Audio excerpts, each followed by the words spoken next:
ganito lang dapat. Ganito. Hindi ganon. Like this. Nakababa kasi mas maganda yung angle pagka nakaganon. Mas lumalaki yung mata, tumatangos yung ilong, nababawasan yung jaw. Ganon no! Ay! Smolder! Nakatas isang kilid sa kaganon. Yan! Yan! Yan! Yan!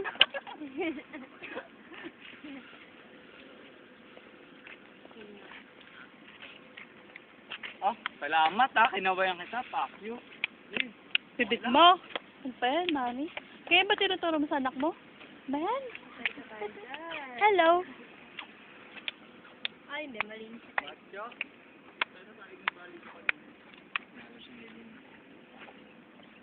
Weh! Dito, dito.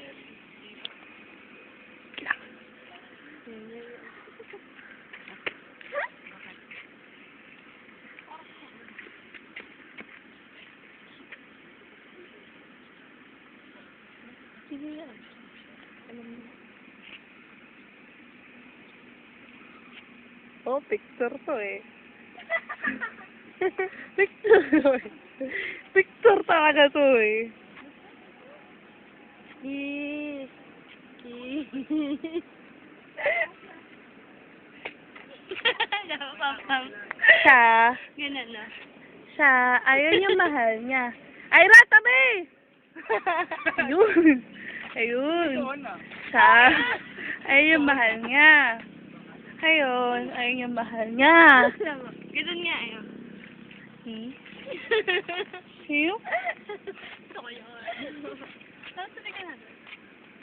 Sabi na kayo? Ay, hindi! Sige, dyan ka. Sige, dyan ka. Sige lang. Sige lang. Sino mo yung gagawin? Sige na. Paano, paano? Oh, picture to eh. Ba't may sabi ba ako? Wala. Hindi, sa kanin mo kasi. Siya yung sinasabihan ko, picture kasi to. Video nga kasi. Hindi na makasasabi video. Sino ka naman kukuha sa camera? Kala ko naman camera. O, ayan o. Hi, kuha kayo. Hindi talaga. Pero makong ka. Labo. Nabupam-pam. Ang pangit na Ano natin? Ganito. Ayos lang yun. Bago.